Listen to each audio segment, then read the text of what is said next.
La intercesión perseverante. Es lo que vamos a ver. La intercesión perseverante es el tema para el día de hoy. Y hoy estaremos viendo la intercesión de Abraham. Y aquí vamos a ver de grandes lecciones acerca de la vida de oración, de la vida de intercesión.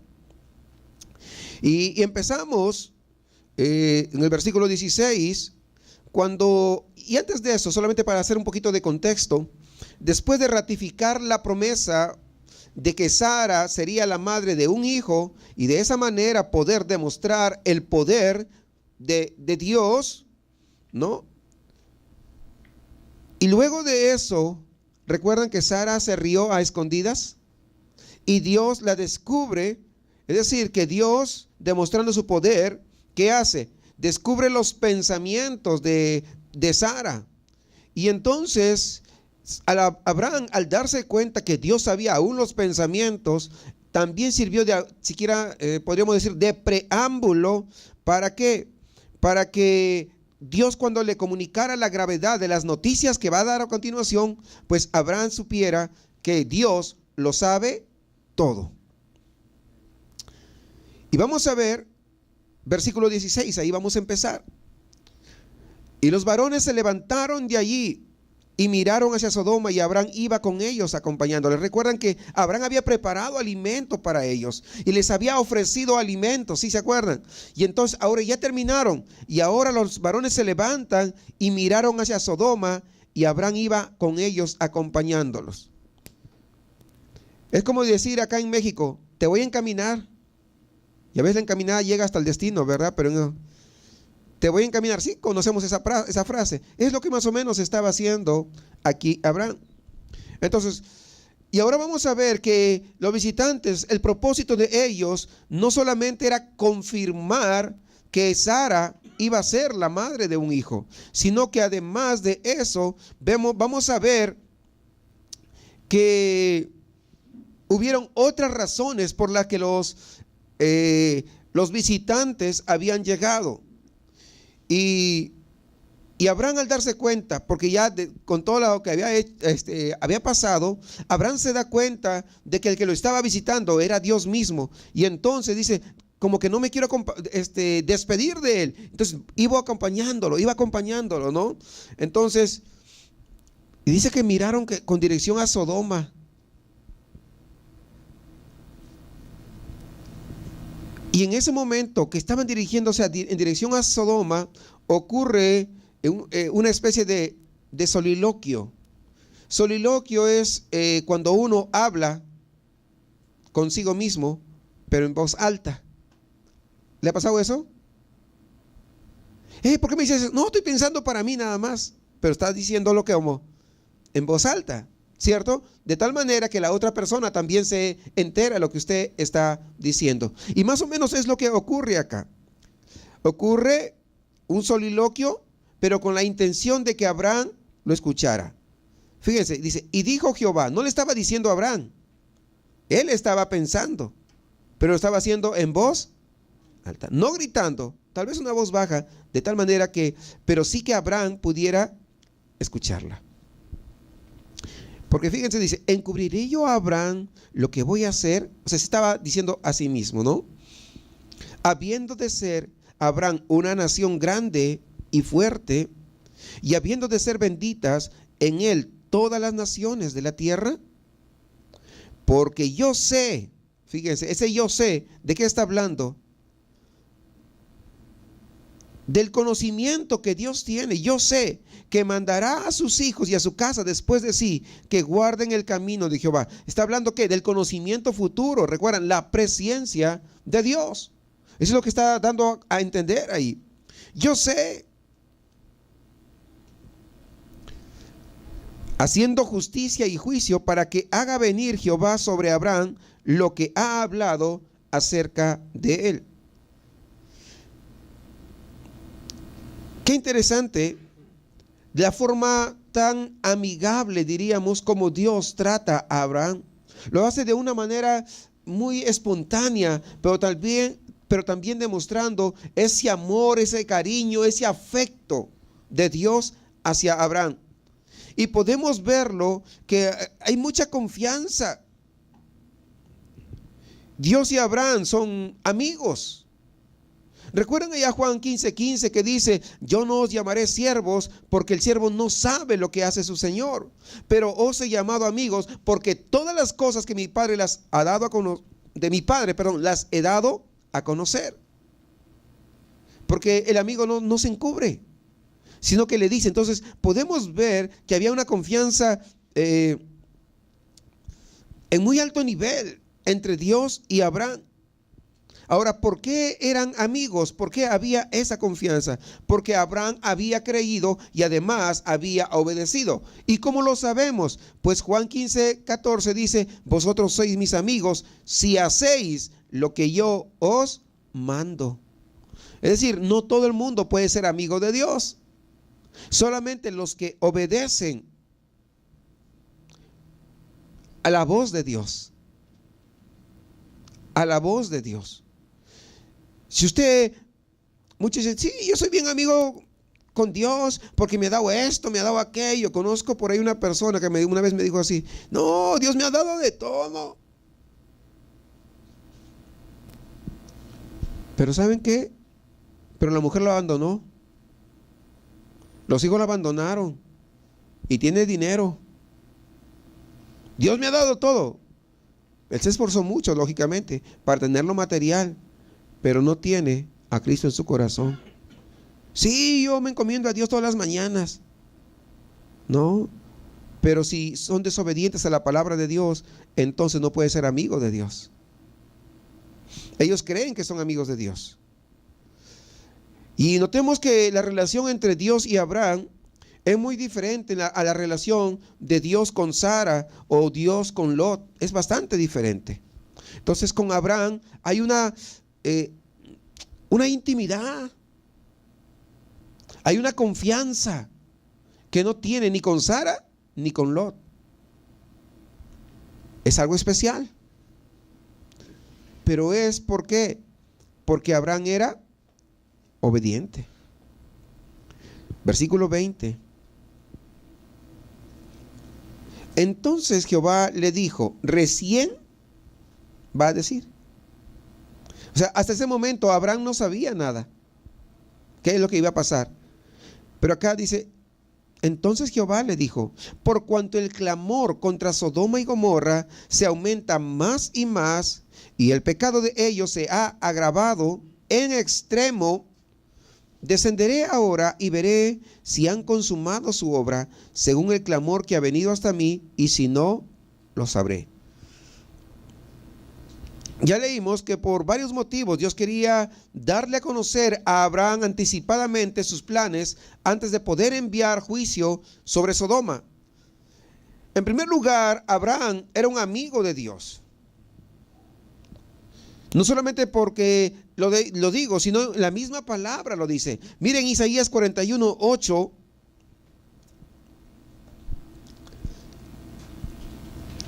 Pero tú, Israel, siervo mío eres, tú, Jacob, a quien yo escogí, descendencia de Abraham, ¿qué dice? Mi amigo. Dios mismo, fíjense, está reconociendo, ¿verdad? Aquí que Abraham era su amigo. Qué gran privilegio. Y Dios, aquí vemos que está confiando en su amigo. ¿No es extraordinario que el Dios que creó los cielos, la tierra, que hizo todo el universo, ¿verdad? Que hizo los cerros, que hizo los ríos, todo lo que hay, sea amigo de un hombre? Y por esa amistad que tenían, Dios no quiso seguir adelante con sus planes sin saber antes la reacción de Abraham. Pero había un segundo motivo, que el Señor había escogido a Abraham, recuerdan, porque él iba a ser ¿qué? Padre de multitudes. Es decir, no solamente iba a continuar la línea de sangre mesiánica, sino también que dice la Biblia, lo leímos hace un momento, que él iba a transmitir a su descendencia la verdad que Dios le había revelado a Abraham. Y en este caso, ¿de qué va a hablar? Sobre el juicio divino de Dios. Porque muchas veces se habla de amor y de amor, pero Dios también es justo y Dios también emite juicio. Y hay dos verdades esenciales en este juicio que Dios quería que Abraham y sus descendientes conocieran. En primer lugar, cuando Dios interviene en la historia, hermanos, de la humanidad y declara juicio sobre una persona o sobre un grupo de personas, lo hace para demostrar que odia el pecado, que odia la incredulidad y que debe castigarlo. Y en segundo lugar, tenemos que ver que Dios siempre efectúa sus juicios de tal manera que sirvan de liberación a sus elegidos. Aquí Dios retuvo su juicio sobre Sodoma para darle a Abraham la oportunidad de poder abogar por los justos. En su misericordia, recuerdan, Dios postergó el inicio del diluvio. Lo postergó, pero es solamente por su gran misericordia. En nuestros días, los pecados de nuestro país, de esta República Mexicana, claman a Dios por justicia. Sin embargo, hasta ahora la gracia de Dios está postergando el día de juicio sobre este país. Porque no vamos a decir que somos mejores que la gente de Sodoma y Gomorra. ¿O sí? Imagínense cómo se está viviendo.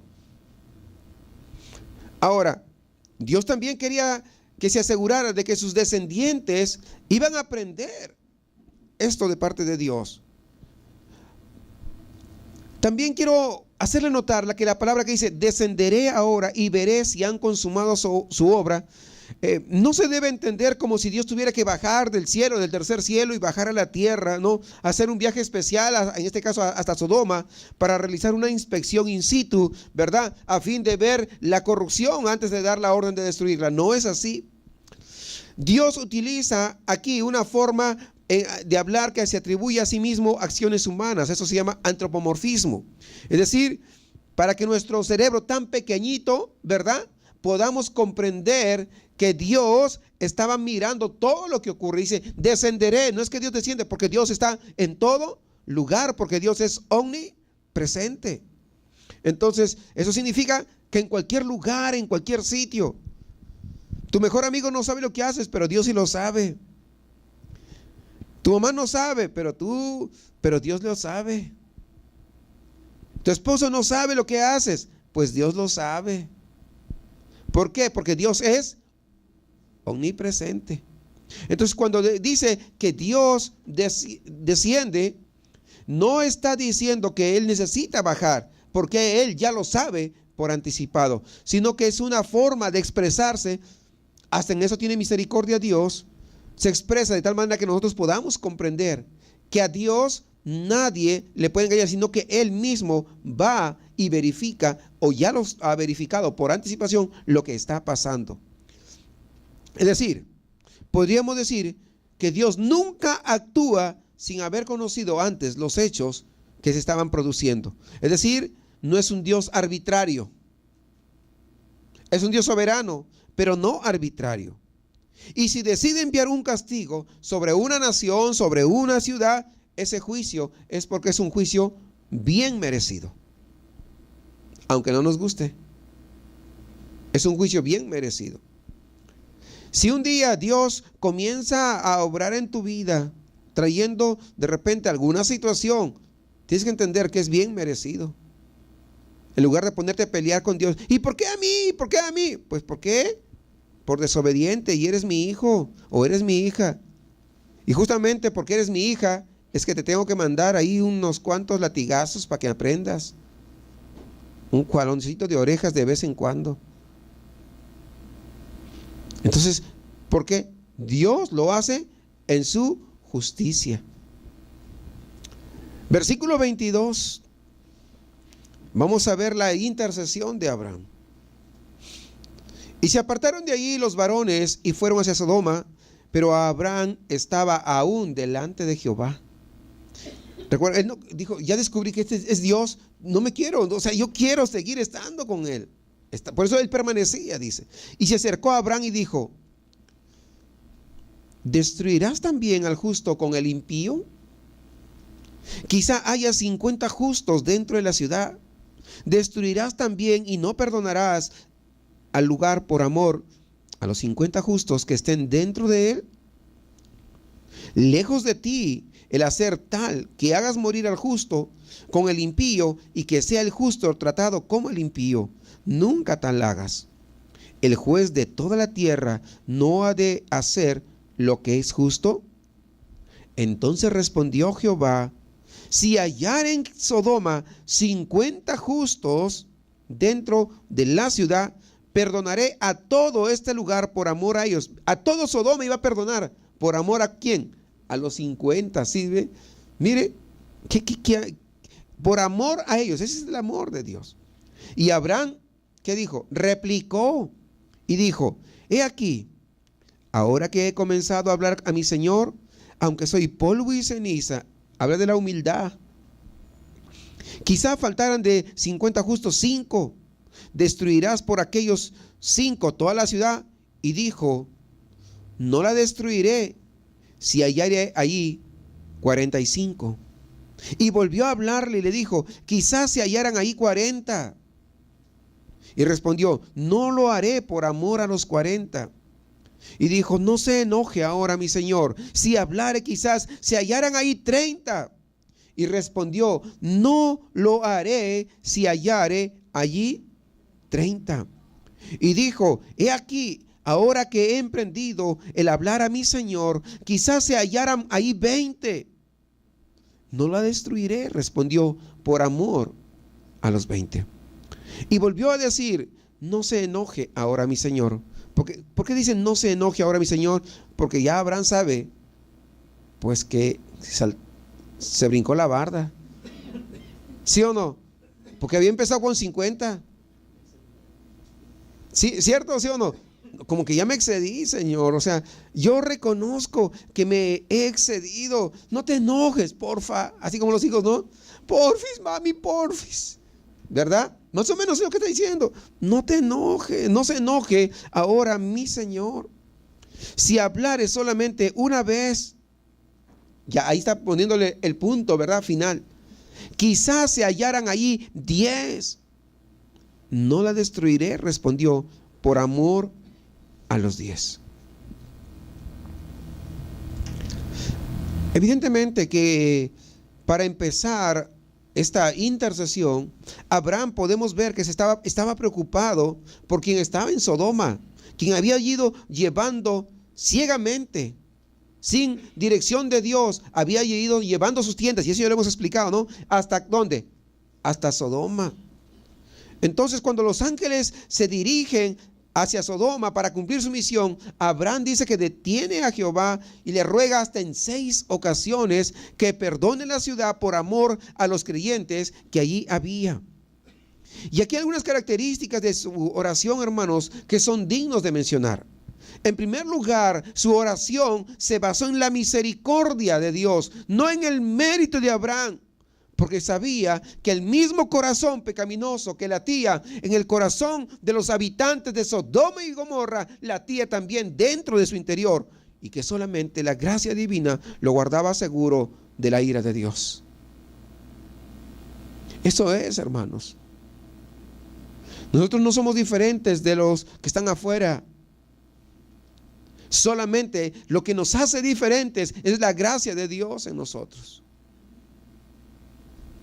Por eso que cuando alguien, un pecador, no podemos mirarlo con desdén, no podemos mirarlo con enojo, no podemos decirle: no, tú no sirves para las cosas de Dios.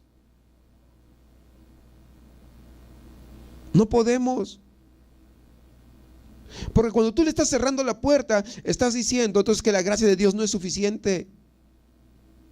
No, para que vengas a la iglesia tienes que hacer esto, aquello, lo otro, poniendo normas. No, hermanos, ven y hay que animarlos, porque la gracia que nos perdonó a nosotros también nos puede perdonar a ellos. Recuerden la iglesia de Corinto, ¿cómo era? No era un ejemplo digno de imitar. La iglesia de Corinto era una iglesia donde habían habido, ¿qué? Eran de ex borrachos. Y esto erais algunos de vosotros, borrachos, afeminados. Es decir, habían unos cuantos homosexuales, ex homosexuales. ¿Qué significa eso? Que la gracia de Dios es suficiente. ¿Entienden o no entienden? Claro, hermanos. Podríamos decir, pues todo lo que hay afuera eran ex que formaban la iglesia de Corintios. ¿De dónde sacó el Señor? Tú no puedes negarle a nadie que llegue a la casa de Dios. A nadie. Cuando tú le niegas, cuidado con ello. Al contrario, tienes que animarlo para que pueda llegar. Entonces, vemos aquí cómo Abraham obra, pero ¿en mérito a qué? A la misericordia de Dios. No al mérito de ser el padre de la fe. Porque había fallado, ¿recuerdan? En reiteradas ocasiones. En segundo lugar, podemos ver que la oración de Abraham fue una oración generosa. ¿Por qué? Porque Abraham quería que otros también pudieran experimentar la misericordia que Dios había tenido con él. Por eso estaba intercediendo, no solamente por su sobrino Lot, sino que estaba intercediendo por toda la ciudad. Pero además podemos ver que fue audaz. Y eso lo vemos, ¿no? Cuando va 50, 45, 40, 30, 20, 10, pues hasta ahí nomás. 6 veces se atreve a suplicar, apelando el amor de Dios contra su injusticia. Cuando lo que dice la Biblia, más o menos, si lo queremos parafrasear, diría: Dios, seguramente no vas a querer dar tú la impresión de que destruye ciudades y aldeas y al inocente y al culpable sin discriminación a todos, que te importan un cacahuate. Tú no eres ese Dios, porque tú eres Dios justo. Es lo que les decía cuando se presentó Abraham delante de Dios. Y el siguiente capítulo, que lo vamos a ver en la próxima semana, nos va a ayudar a ver que Dios contesta la oración de Abraham. En realidad, contesta más de lo que había prometido. A pesar de que no habían ni siquiera 10 creyentes en Sodoma, Dios rescata a Lot y a toda su familia. ¿Fue más o no fue más? Pues fue más. Mientras Abraham, qué interesante, mire, mientras Abraham, suplicaba por Sodoma y Gomorra, los habitantes de esa ciudad seguían perdidos. Seguían con su vida cotidiana, alegres y despreocupados del peligro que los estaban amenazando. O sea, ellos no sabían, no entendían que dentro de 24 horas una tormenta de fuego divino los iba a consumir y a hacer cenizas por completo. No sabían. Dice Lucas 17:28, hablando al respecto, dice: asimismo, y esto habla con relación a la llegada del reino de Dios, por eso hace ese paralelo, y dice: asimismo, como sucedió en los días de Lot, comían, bebían, compraban, vendían, plantaban, edificaban, mas el día en que Lot salió de Sodoma, llovió del cielo fuego y azufre y los destruyó a todos. Es decir, en estos tiempos el mundo anda igual. El mundo no sabe que pronto viene un juicio. Y siguen haciendo lo mismo, pecado tras pecado, y cada vez el pecado es más grande y sobreabunda más el pecado. Sin embargo, Dios es justo y Dios es soberano. Y en el momento que Dios considere oportuno, traerá juicio. Si no es en estos momentos, será cuando estén allá frente al trono blanco, pero su justicia se va a ejecutar. Abraham sabía que la soberanía divina no es una necesidad ciega. Hermanos, Dios pone el deseo en el corazón de sus hijos a fin de que puedan orar y Dios traer respuesta.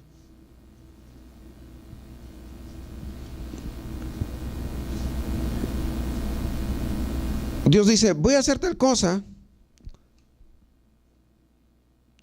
y te pone el deseo en ti en orar. Mira, ¿sabe qué? Dice Dios, voy a salvar a tu familia.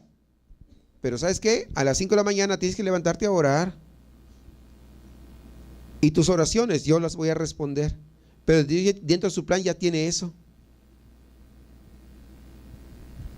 Dios ya sabe, utiliza las oraciones. Pero esas oraciones las utiliza para que nuestra fe crezca. A veces Dios te despierta para que ores y en lugar de orar, comienzas a renegar. ¿Por qué se me quitó el sueño? Que no sé qué. Y en lugar de orar, te pones en el, ¿cómo se llama? En el Facebook, aunque tú solito ahí. 2, 3 de la mañana. Ora. Ora. ¿No te ha invitado Dios alguna vez a orar así en la madrugada? ¿Y has obedecido? No me digan, ¿no? O sea, guardes a lo mejor la respuesta. Podemos ver algunos puntos importantes de esta oración. Sus palabras son sencillas, hermanos, y directas. ¿Por qué? Porque está hablando con un amigo. Cuando usted habla con su amigo, no busca las palabras rebuscadas, ¿no? ¿O sí? A ver, déjame sacar mis palabras de domingo, ¿no? O sea, ¿se pone así? No, con la forma más natural. ¿Es cierto o no?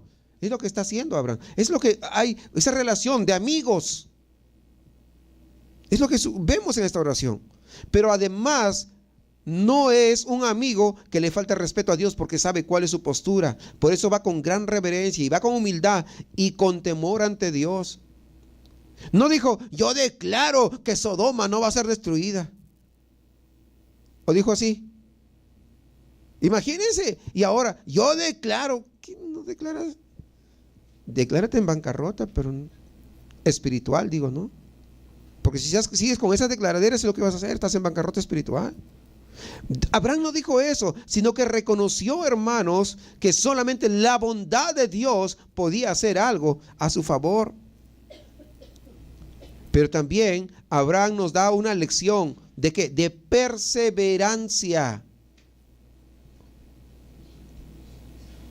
¿Pero por qué se quedó en 10? Pues no nos da la explicación la Biblia. Pero podemos suponer que a lo menos Abraham creía que a lo menos Lot y su familia serían justos. Eso ya serían 6 personas, ¿no? Contando pues a sus dos hijas y sus futuros esposos, ¿verdad? Entonces Abraham dijo, pues ellos son 6. La ciudad tan grande que es, por lo 4 que haya mínimo. No, pues 10 yo creo que por ahí. Lamentablemente no fue así. No hubieron. El hecho de que no hubiera ni siquiera 10 personas justas en Sodoma demuestra, hermanos, las trágicas consecuencias para Lot por haberse identificado con aquella ciudad pagana y pecadora. Sodoma había influido más en Lot que Lot en Sodoma. Y Jesús emplea justamente este suceso para exhortar a sus discípulos a considerar los verdaderos valores de la vida. Por eso ahí en Lucas 17, 28 que hemos leído hace un momento, 28 y 29, hoy se lo quiero leer hasta el 33, para rápido nada más. Fue lo mismo que dice que ocurrió en los días de Lot: comían, bebían, compraban, vendían, plantaban, construían. Pero el día en que Lot salió de Sodoma, llovió fuego y azufre del cielo y los destruyó a todos. Lo mismo acontecerá el día en que el Hijo del Hombre sea revelado. En ese día, el que esté en la azotea y tenga sus bienes en casa, no descienda a llevárselos, y de igual modo el que esté en el campo no vuelva atrás. Acordaos de la mujer de Lot. Todo el que procure preservar su vida, la perderá, y todo el que la pierda, la conservará. Entonces, ¿cuáles son las lecciones que podemos ver aquí? Debemos orar como Abraham lo hizo, con sencillez, con palabras breves, con reverencia, pero siendo persistentes en la oración. Debemos orar por los inconversos, pero también por los cristianos carnales, porque es lo que estaba haciendo Abraham. Recuerdan, un creyente espiritual y el otro era un creyente carnal. Y lo que estaba haciendo Abraham era interceder por ese creyente carnal. ¿Por qué? Porque ellos, ni los inconversos ni los cristianos carnales, pueden orar por sí mismos. No pueden. Y tampoco quieren. Hacen una oración de 3 minutos, ya se cansaron, se paran. Sí.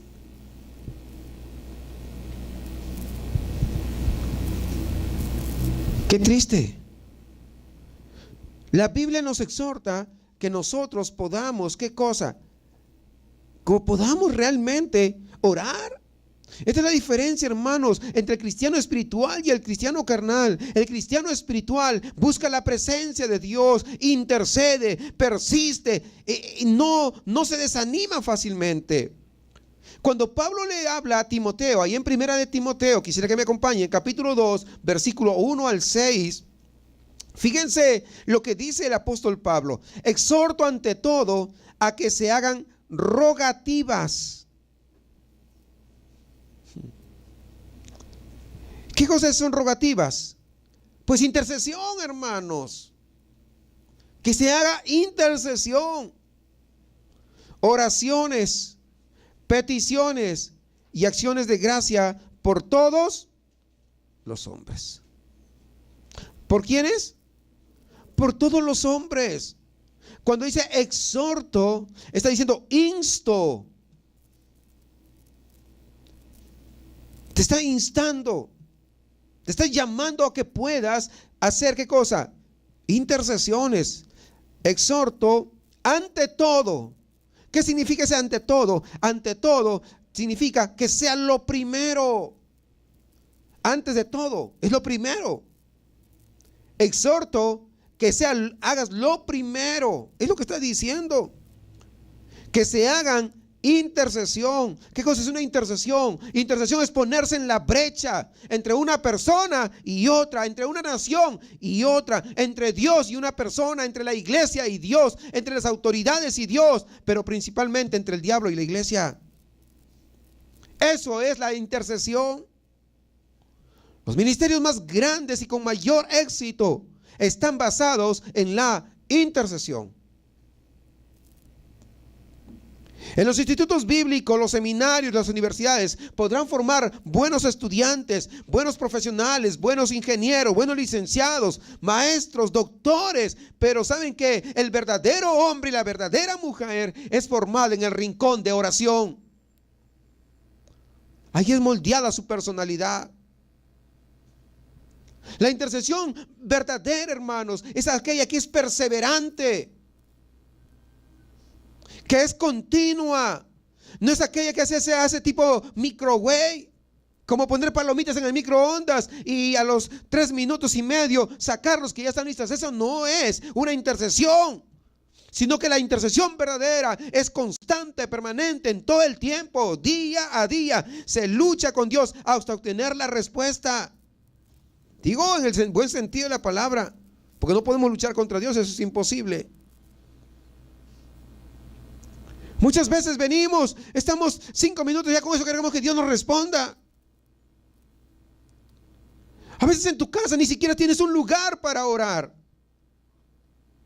porque tú tienes un lugar para dormir, tienes otro espacio para hacer la cocina, tienes otro espacio para poder hacer de repente la carne asada, pero no tienes un lugar para orar.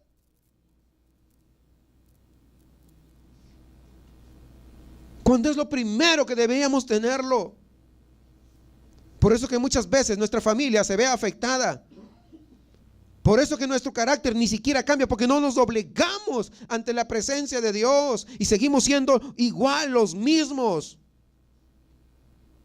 Necesitamos verdaderamente despertar y comenzar a interceder con una intercesión perseverante como lo hizo Abraham, que no se detuvo. Muchas veces se prefiere a los ministerios públicos, que la gente te vea. Pero ¿saben qué? La verdadera intercesión o la oración es un ministerio oculto y que muchas veces no te gusta porque no tiene reconocimiento. Y muchas veces en tu carne lo que quieres es que todos te vean, que te aplaudan, o que si no te aplauden por lo menos digan: ¡ay, qué buen mensaje, hermano!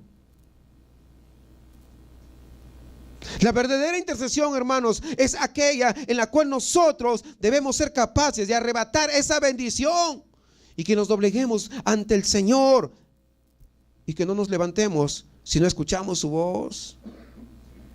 Porque muchas veces llegas a hacer tu oración con tu pedido tipo supermarket, vas al super y traes tu lista y vienes y estás en tu lista y Dios te quiere comenzar a hablar y tú te levantas y ni siquiera has escuchado la voz de Dios. Por eso que Dios no te habla muchas veces, por eso que ni siquiera disciernes la voz de Dios, por eso muchas veces te apantallas con emociones, pero no has escuchado la voz de Dios. Porque vivimos en un país moderno donde no hay tiempo para nada, no hay tiempo para buscar a Dios. La verdadera intercesión es aquella en la que entramos a nuestro cuarto de oración y usted no se levanta hasta escuchar esa respuesta de parte de Dios. La oración no es ese rito religioso que usted va, me toca orar una hora, pongo mi cronómetro y que me avise cuando terminé la hora. La oración puede demorar 20 minutos, pero puede durar 2, 3 horas, hermanos. Pero de eso poco se habla, poco se predica y menos se practica. Ahora vienen enlatados, ¿verdad? Muchas fórmulas. Fórmula para que tu iglesia crezca. Métodos para evangelizar. Cómo hacer campañas así fabulosas. Cómo poder tener éxito en la televisión. Coaching cristiano. Psicología barata dentro de las iglesias. Muchas cosas. ¿Saben qué? Y a los hermanos que nos van a ver también a través del internet, olvídense de todas las técnicas, olvídense de todos los programas, olvídense de las cosas nuevas que han llegado, porque creo que es el momento y es la hora de dejar abandonado todos los métodos, porque ha llegado el momento de meternos con Dios, para poder tener poder y autoridad. Muchas veces quieres tener poder y no lo tienes. La iglesia no tuvo métodos, no tuvo técnicas, pero se metió con Dios y tuvo poder y autoridad.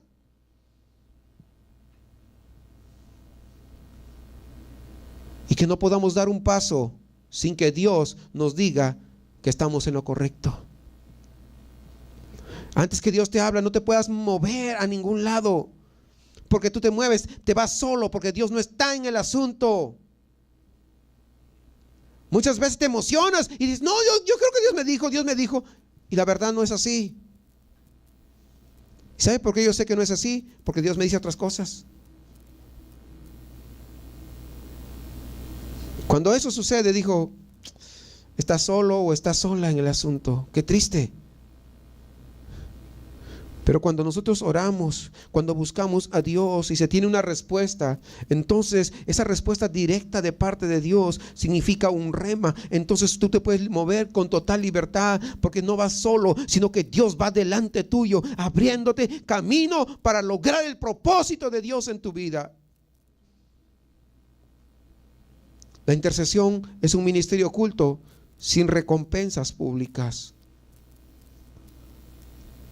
Muchos les preguntan: ¿en qué puede servir en la iglesia? Es que no sé. Pues sirve en la intercesión.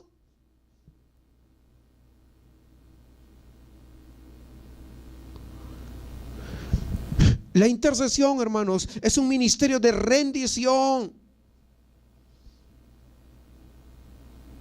con el único propósito de doblar rodillas y hacer ruegos y súplicas para un determinado fin.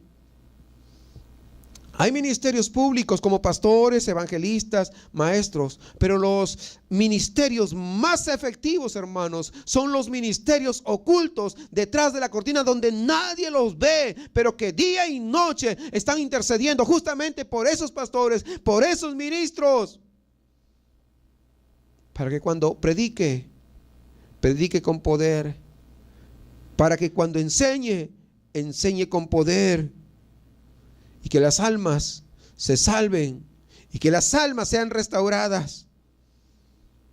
Los intercesores están intercediendo por la iglesia. Es un ministerio sin recompensa pública, porque solamente Dios lo conoce. No es de alabarse y decir, yo estoy orando por ti. No sirve de nada.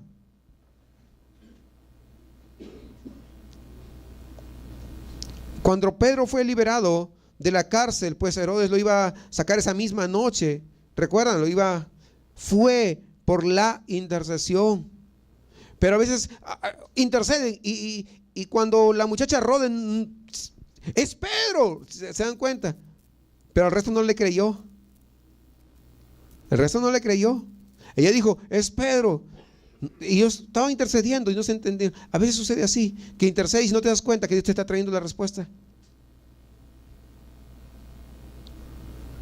Nunca podrás moverte con la unción de Eliseo si no has aprendido a ponerte en la brecha y servir a un Elías.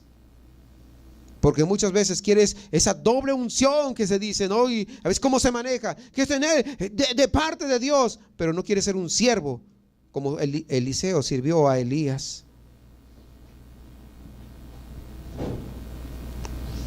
Tienes que aprender a ponerte en la brecha. Pues es uno de los mayores desafíos y retos que tenemos todos los cristianos. Muchas veces decimos que amamos a nuestros hermanos, que amamos a los servidores, que amamos al pastor, pero no estamos dispuestos a dar nuestra vida cuando es necesario. Dice Juan 15:13, nadie tiene mayor amor que este, que uno ponga su vida por sus amigos. Pero muchas veces no quiere.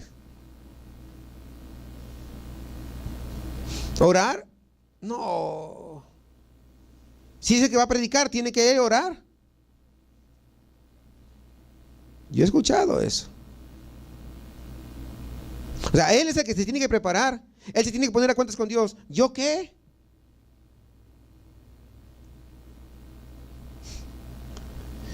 Dios está buscando intercesores en todo el mundo para que velen con Él una hora. ¿Recuerdan ustedes a sus discípulos? No han podido velar conmigo ni siquiera una hora. Lo abandonaron en la hora crucial. Fíjense, Ezequiel 20:30 dice, y busqué entre ellos hombres que hiciese vallado y que se pusiese en la brecha delante de mí a favor de la tierra para que yo no la destruyese, y no la hallé. No hallé ninguno. ¿Por qué? Porque todo el tiempo siempre ha sido así. Faltan los intercesores. Y hoy, en este capítulo 18 que estamos leyendo, vemos a un intercesor llamado Abraham, que fue persistente. Hermanos, Dios mueve su mano a través de la intercesión, porque la verdadera intercesión es aquella en la que se persevera con Dios hasta obtener la victoria. Porque cuando Dios te da una dirección, tu labor es creerle a Dios y seguir orando, intercediendo.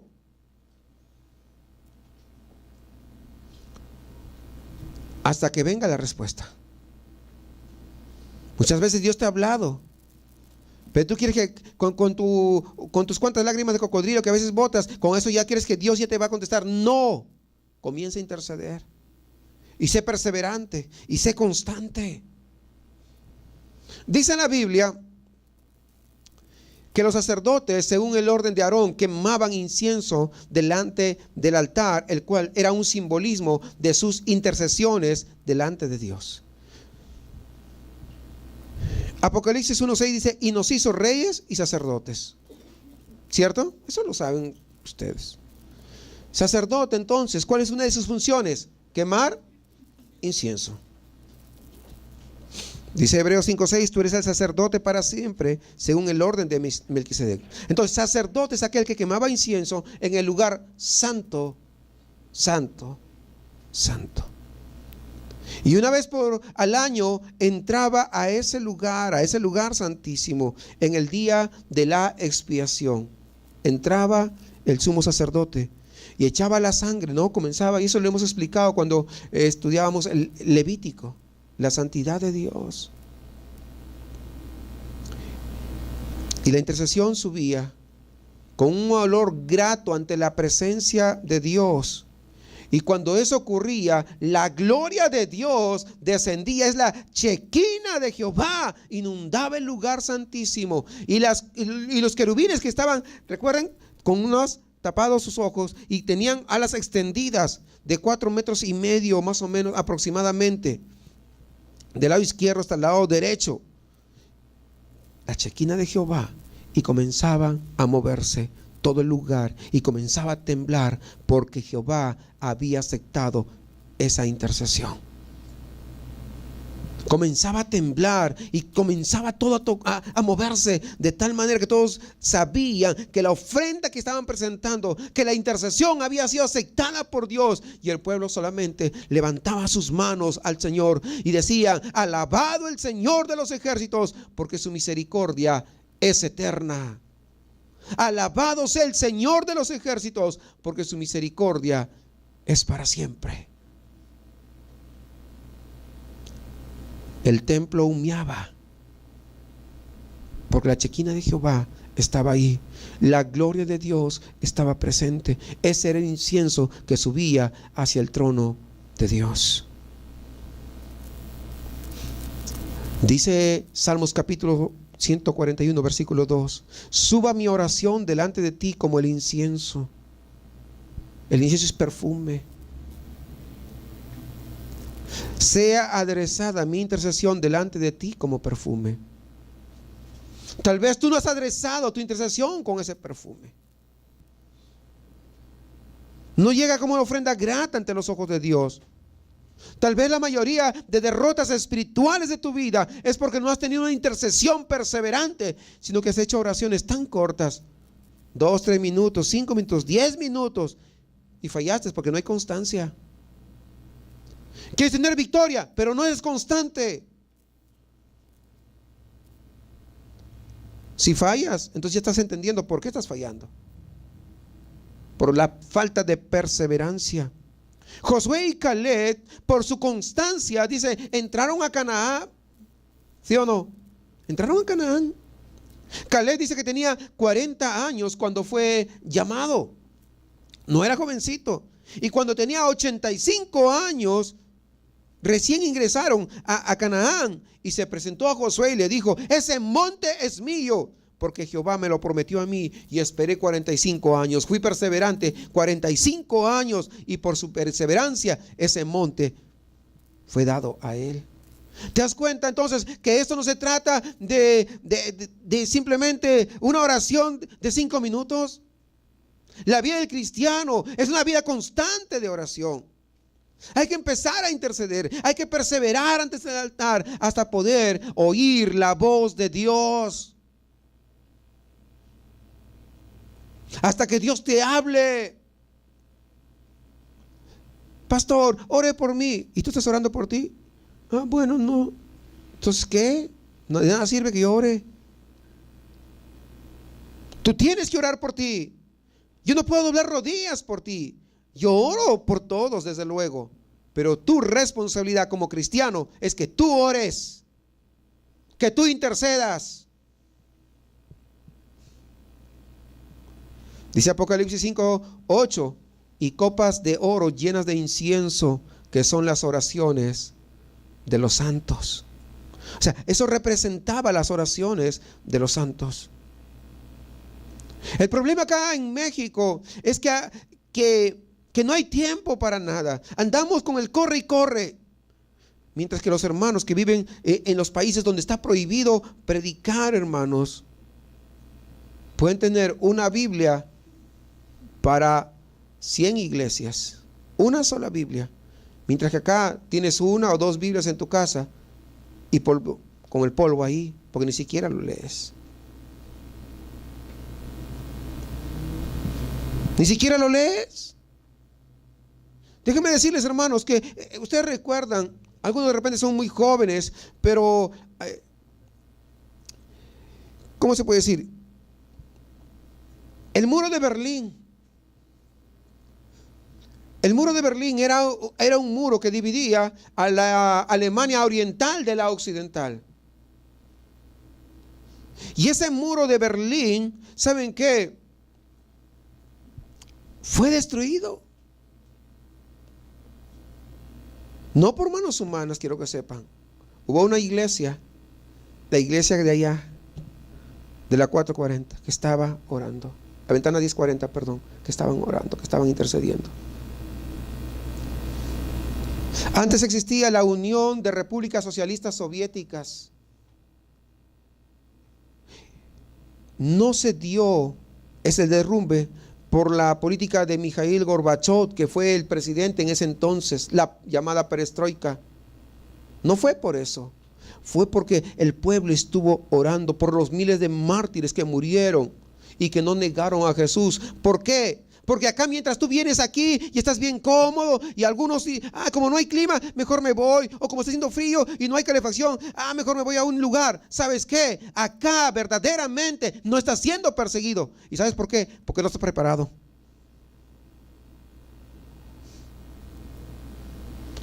Allá a la gente, por escuchar la palabra, los matan.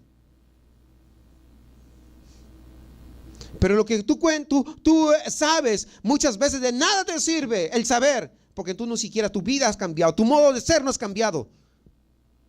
Tu vida de cristiano no ha modificado.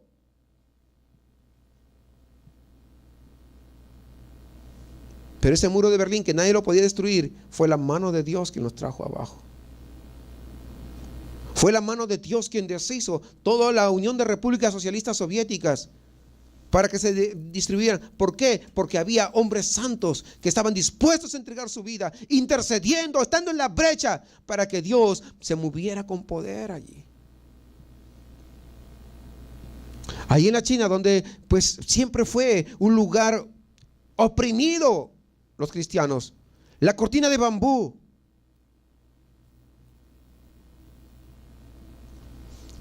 Harán unos 25 años, habían 24 millones de cristianos allá. Harán unos 10, 15 años, casi llegan a 120 millones de cristianos. Y no se reúnen como nosotros, se reúnen ahí en los sótanos. Y tú vienes y tienes toda la comodidad y solamente, tanto se demora el pastor, mira. Y están ávidos por recibir más y más y más de la palabra de Dios. ¿No es asombroso cómo el evangelio sigue creciendo en un país donde no se permite el evangelio? ¿Quién cree que hace todo eso? Pues la intercesión, hermanos. La intercesión constante y permanente de los cristianos que no se rindieron, sino que estuvieron dispuestos a dar su vida si era necesario por la causa de Cristo. Y siguen orando y siguen intercediendo. Y tú tienes toda la libertad para orar, pero ni siquiera lo haces.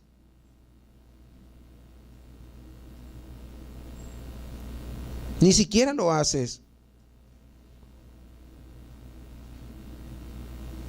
Una vez un evangelista que fue a Checoslovaquia, llegaba de Estados Unidos allá a Checoslovaquia, y le dijo, ¿qué nos vienen ustedes a enseñar a nosotros? ¿Qué tienen ustedes para enseñarnos a nosotros? Si en Occidente lo único que hacen es ir cuando quieren a la iglesia.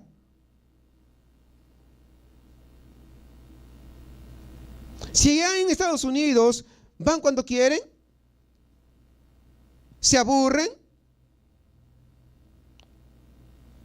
están acostumbrados a ir a los conciertos, quieren tener vida social en la iglesia, ¿Qué nos viene a enseñar acá? Pero acá en Checoslovaquia nosotros no vamos a conciertos. No tenemos ni sabemos cómo son. Pero sí sabemos la palabra del Dios. Y no solamente eso, sino que estamos dispuestos a entregar nuestra vida por la causa de Cristo. Mientras que ustedes, es que mi trabajo no me permite, es que en mi trabajo estoy cansado. No saben lo que es sufrir por la causa de Cristo. Nosotros estamos dispuestos a dar nuestra propia vida por la causa del Señor. ¿Qué nos vienen a enseñar? Y debería darnos vergüenza si nuestra vida es tan estéril como esa y ni siquiera sacamos un tiempo para poder interceder. Y muchas veces queremos que otro ore por nosotros, en lugar que nosotros podamos ponernos en la brecha y comenzar a orar. La intercesión es más poderosa que la dinamita, más poderosa que la bomba atómica, que la bomba de neutrones. La intercesión es más poderoso que los MiG-35 que ha sacado Rusia, ahora los últimos que está sacando. Es mucho más poderoso. Dice, hermanos, que la reina Isabel de Inglaterra, ella decía, yo tengo más miedo cuando Charles Finney dobla sus rodillas que cuando viene el ejército de la Unión Soviética. ¿Por qué? Porque la reina Isabel de Inglaterra sabía que cuando Charles Finney doblaba sus rodillas, todo el infierno temblaba.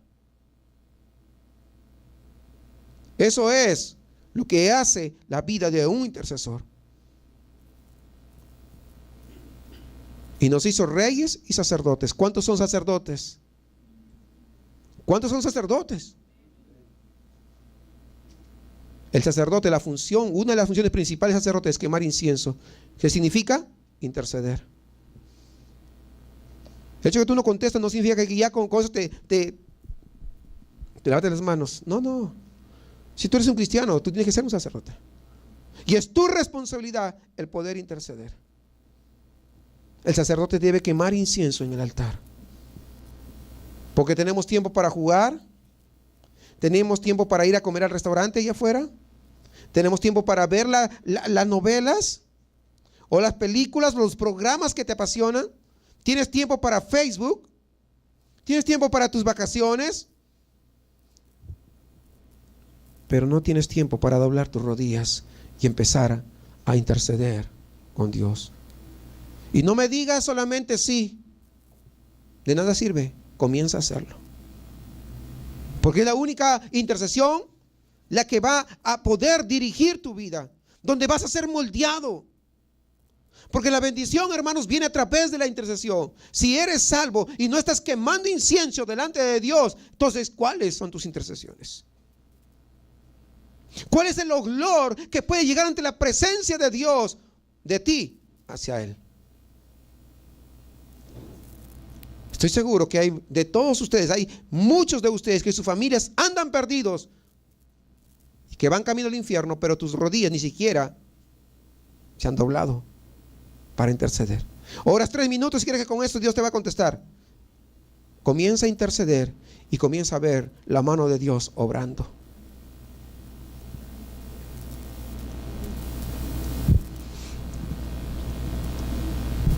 Un día que usted no ore, el diablo lo va a destruir saliendo a la calle.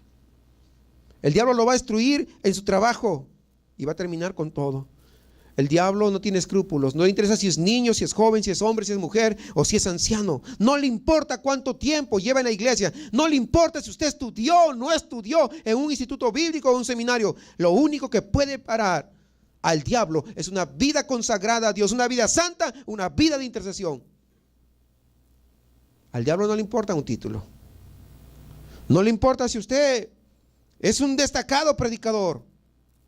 No le importa si usted canta. Lo único que le importa son las bombas de la oración. ¿Por qué? Porque él no puede con la oración.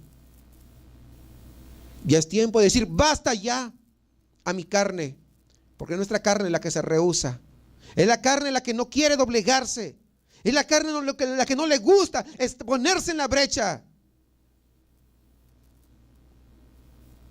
Pero es la oración la mayor potencia que puede tener una iglesia. Porque en la iglesia puedes cantar, había un canto hace tiempo, me acuerdo, hay poder, hay poder, hay poder. Pero ¿sabe qué? hay poder, y el diablo está ahí a la puerta, y sí, hay poder porque estás en la iglesia. A ver, sal acá y demuéstrame tu poder. Pero que si no estás intercediendo, si no estás orando, si no estás en comunión con Dios, hay poder porque estás adentro, pero sal afuera porque acá llaman tú, yo. ¿Y qué le vas a hacer? Por eso es que muchas veces estás acá, pero tus pensamientos están fuera. Es como si estuvieras afuera. Estás acá, pero afuera rápido tu cerebro se dispara y comienzas a otras cosas. ¿Dónde está el poder?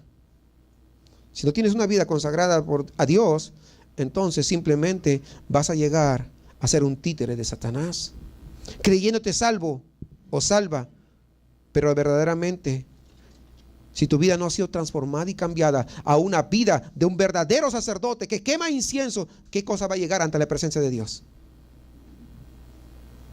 Si el incienso es lo que se quemaba y es lo que llegaba ante la presencia del Señor como olor fragante, es la oración. Recuerde, Abraham lo hizo con palabras sencillas. No trates de buscar palabras sofisticadas porque no las va a encontrar. Para Dios todos son insignificantes, pero Dios conoce el corazón de cada uno. Usted de repente es nuevo o nueva y está empezando este caminar, pero comience con 5 minutos, pero haga todos los días. Algunos de ustedes ya tienen 2, 3 años y ni siquiera 5 minutos oran. No, entonces yo voy a ir y voy a orar y 1 hora. El primer día orarás 1 hora, pero el siguiente, como que fue muy largo, voy a orar media. Y luego, no, media también me pareció largo, 15 minutos. No, 5 minutos. Y después, nunca más. No, por eso digo, empiece con 5 minutos. Hay mucho por qué orar. Es tiempo que la iglesia tome una iniciativa, porque Dios está buscando intercesores. No esperes que alguien interceda por ti. Sé tú el que estés intercediendo por ti mismo. Dice Efesios 6:18, orando en todo tiempo, con toda oración y súplica en el Espíritu, y velando en ello con toda perseverancia y súplica por todos los santos. Perseverancia es la clave.